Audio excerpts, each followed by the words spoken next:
Umi ada dakwah nih gitu, terus ada permintaan suruh ngajak anaknya katanya gitu, mau nggak gitu, ya udah yuk Bismillah kata. Terus dia ngajak temen, maksudnya Ustadz Alfi itu yang meranin jadi Uji waktu di Hijrah Cinta.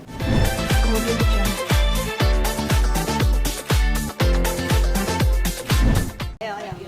boleh Umi seperti apa nih kemarin Abizar memimpin sholawatan di lapas dan banyak juga yang terharu. Ya, jadi kemarin itu saya kan memang ada rutinan, saya ngisi di lapas ya, di Bandung khususnya, di lapas perempuan. Dan kebetulan kemarin pas kebetulan Abi lagi nggak ada acara, belum mulai syuting lah gitu, saya tawarin Umi ada dakwah nih gitu, terus ada permintaan suruh ngajak anaknya katanya gitu, mau nggak gitu, ya udah yuk Bismillah kata. Terus dia ngajak temen, maksudnya Ustadz Alfi itu yang meranin jadi Uji waktu di Hijrah Cinta, pas nggak ada acara juga ya udah akhirnya ikutlah gitu. Di sana selesai saya tausiah, si Abi di akhir dia muhasabah, dia ngajakin bersolawat, ngajakin zikir, doa gitu ya, ya udah gitu. Tapi nanya dulu, aku ngapain gitu.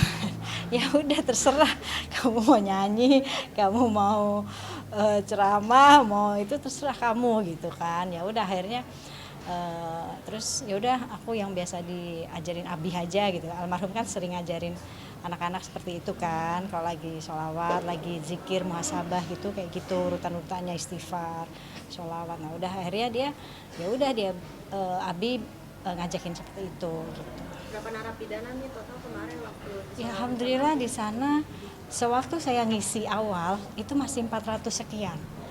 Dan begitu kemarin saya datang itu udah 300 lewat dikit gitu. Maksudnya banyak yang sudah pulang gitu. Itu berita yang bahagia juga ya buat kita yang pengisinya. Nah, maksudnya kan kepulangan mereka kan atas perbuatan baiknya kan sudah pasti ya gitu. Jadi alhamdulillah gitu sudah mulai berkurang.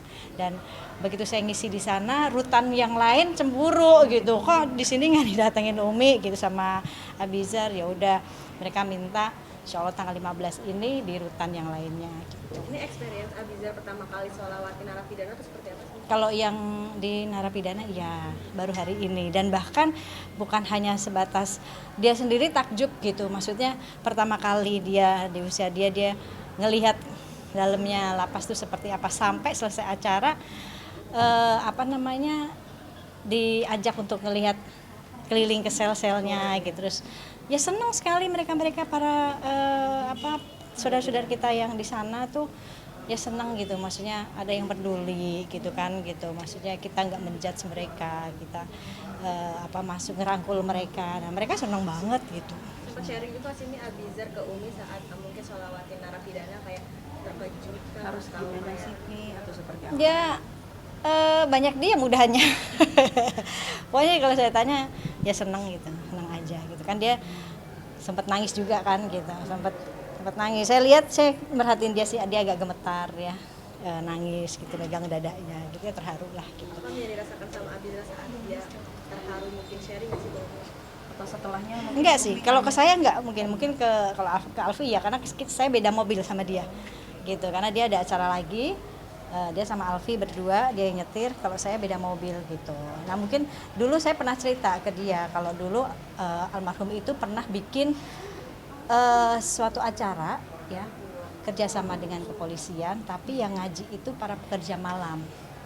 Nah ini kan tantangan yang luar biasa ya, maksudnya kita kalau saya kayak dakwah, yang didakwain orang-orang yang sudah ngerti ilmu majelis taklim, ya itu biasa gitu. Tapi siapa yang mau merangkul mereka gitu? Karena kalau dakwah itu kan kita nggak memukul mereka gitu, bukan memukul dengan tubuh kita, tapi kadang kan ada orang yang dakwah tapi memukul dengan lisan, yang akhirnya menyakiti hati orang yang mendengar gitu, merasa lebih baik gitu kan ya itu. Jadi dakwah itu merangkul bukan memukul. Nah itu almarhum waktu itu bikin acara itu lama banget, tahun berapa itu ya. Nah itu bikin yang datang itu para pekerja malam. Kita nggak menjudge mereka dengan pakaian seadanya mereka ngaji gitu, karena saat itu kan mereka harus kerja ya. Jadi akhirnya ya udah duduk semuanya, diajak zikir, sholawat yang seperti Abi tadi gitu, diajak muhasabah, diajak ingat lagi sama orang tua. Ya akhirnya alhamdulillah setelah itu banyak sekali yang hijrah, yang bertobat, dan akhirnya kita kerjasama dengan UMKM untuk memberikan mereka pekerjaan. Kan kita harus memberikan solusi dong saat orang mau keluar dari pekerjaannya yang mungkin bagi dia ini nggak baik, akhirnya kita harus memberikan solusi, ya kan, jangan membiarkan. Makanya akhirnya kita punya program kerjasama dengan UMKM yang bisa nampung mereka. Nanti Abinya sendiri akan berkegiatan rutin nih ke setiap lapas-lapas. Ya saya nggak tahu deh, kalau dia udah mulai sibuk syuting ya nggak bisa. Kebetulan dia belum mulai sibuk syutingnya, lagi off, jadi akhirnya bisa diajak. Ini dari yang tadi didakwa Abiza tadi 10 tahun sudah mengajak orang untuk mengingat agamanya, sampai sekarang di usia segini dia masih terus menebar kebaikan. Siapa tuh? Abiza. Gimana perasaannya sampai? Ya sebenarnya saya sama almarhum tuh orang tua yang tidak lepas mendidik agama, mengingatkan, keras banget kita. Apalagi saya paling bawel untuk urusan agama ya, untuk urusan akhirat gitu. Dan almarhum kebiasaannya almarhum kalau subuh itu udah teriak, udah bangunin anak-anak, walaupun anak masih kecil-kecil karena dipaksa. Ya, kalau enggak disabet. Karena saat itu mungkin beliau juga pernah seperti itu sama orang tuanya, dia harus menerapkan hal itu gitu. Terus jadi akhirnya anak-anak kebiasaan setiap pagi harus seperti apa rutinitasnya gitu kan. Nah terus kan mungkin almarhum juga pernah ngajak Abizar waktu masih kecil untuk dakwah, jadi kan ngelihat orang tuanya seperti apa. Nah begitu saat saya kehilangan rumah dan segala macamnya gitu ya, seisi-isinya, dan saya justru di situ melihat apa yang diajarkan oleh almarhum itu seperti sudah tertanam dalam dirinya di saat dia usia 11 tahun. Saat semua orang sibuk memadamkan api, masuk azan, pemadam kebakaran belum datang. Masuk azan justru dia yang menyuruh orang-orang, om, taruh aja dulu embernya, yuk kita sholat dulu. Dengan keadaan yang masih selemongan segala. Jadi ya saya ngerasa kita nggak ada kalimat nggak berhasil untuk mendidik anak. Saat dia bisa mengajak orang gitu di saat itu kan udah, maksudnya gini, dakwah itu kan kita bisa dengan model apapun ya gitu ya. Kalian ngobrol sama ada temen, ngobrol minta solusi aja, kalian memberikan solusi yang baik, itu sudah menjadi jalan dakwahnya kalian kan gitu. Nah yang saya perhatikan begitu di usia 11 tahun Abi mempunyai sifat seperti itu, ya otomatis saya merasa, oh ini harta saya nih gitu, ini harta saya. Berarti saya melihat bahwa didikan almarhum itu nyampe ke diri dia ya, karena saat dia melihat sendiri ujian seperti apa, kehidupan seperti apa, ya akhirnya sampai sekarang mungkin, walaupun mungkin dengan caranya dia, namanya anak muda ya, caranya dia yang lebih tahu gitu. Kan gini, kalau kita guru SMA, terus kita ngajar anak-anak SD, tapi kita kasih ilmu pelajaran SMA, pasti nggak akan masuk, bener nggak? Nah itu, jadi saya membiarkan Abi dengan gayanya dia, dengan caranya dia menjadi orang yang manfaat di usianya dengan kehidupannya, itu aja gitu. Kemarin juga kan habis jalan-jalan dan emang ngebiayain jalan-jalannya buat Iya. ini juga buat adik-adiknya gitu. Seperti apa sih? Itu seru banget sih, kadang saya suka terharu sendiri gitu ya. Dia tuh bilang, Mi, ini si Bilal mau masuk pondok nih gitu, habis lebaran kan, kalau di pondok itu pulangnya baru 6 bulan sekali gitu ya, kita boleh nengok, tapi kan 6 bulan sekali baru boleh pulang. Terus akhirnya si Abi sama Adiba tuh punya inisiatif, jalan-jalan yuk gitu, udah lama nih kita nggak jalan-jalan gitu. Terus ya saya bilang, Umi lagi pas-pasan nih gitu, lagi banyak kebutuhan gitu.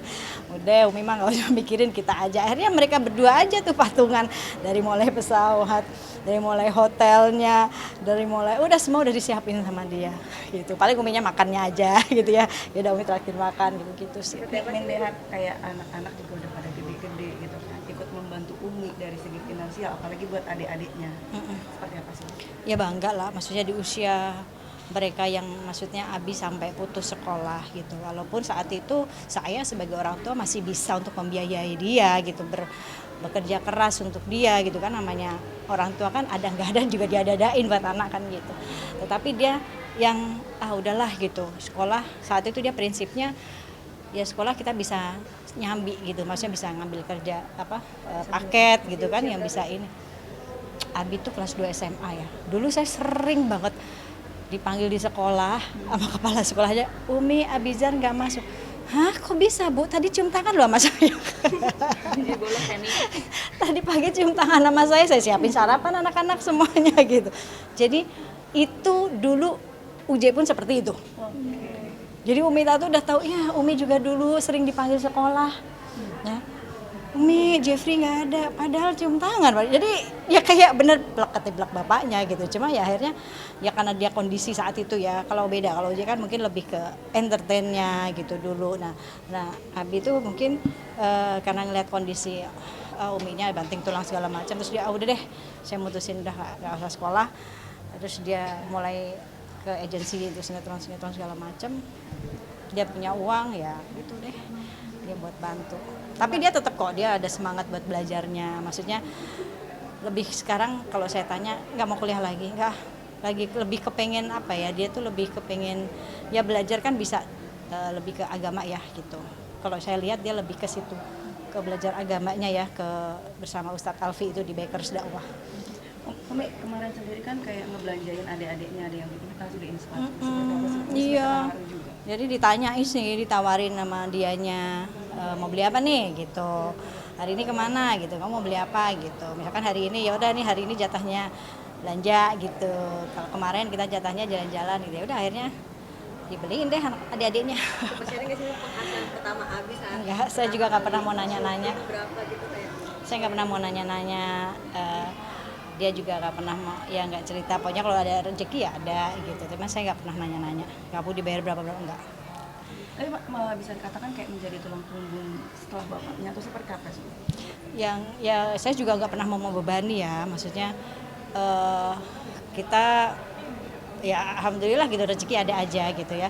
Cuma saya nggak mau itu menjadi tanggung jawab dia, nggak gitu. Saya bilang kalau kamu dapat rezeki kamu tabung gitu, karena kamu punya masa depan kelak, kamu pengen punya tujuan nikah segala macam, pengen beli rumah dan segala macam, itu tabung gitu. Kalau untuk Umi ya alhamdulillah Umi masih ada, cukup buat adik-adik kamu, buat sekolah segala macam. Tapi dia tetap gitu, maksudnya lebih ke kayak yang tiba-tiba lampu mati, oh ini pasti Umi belum isi token ya gitu, akhirnya dia isiin tokennya gitu, gitulah hal-hal yang kecil-kecil di rumah gitu dia bantu. Dan ke Singapura kemarin total berapa hari Mi dan kemana aja di destinasinya?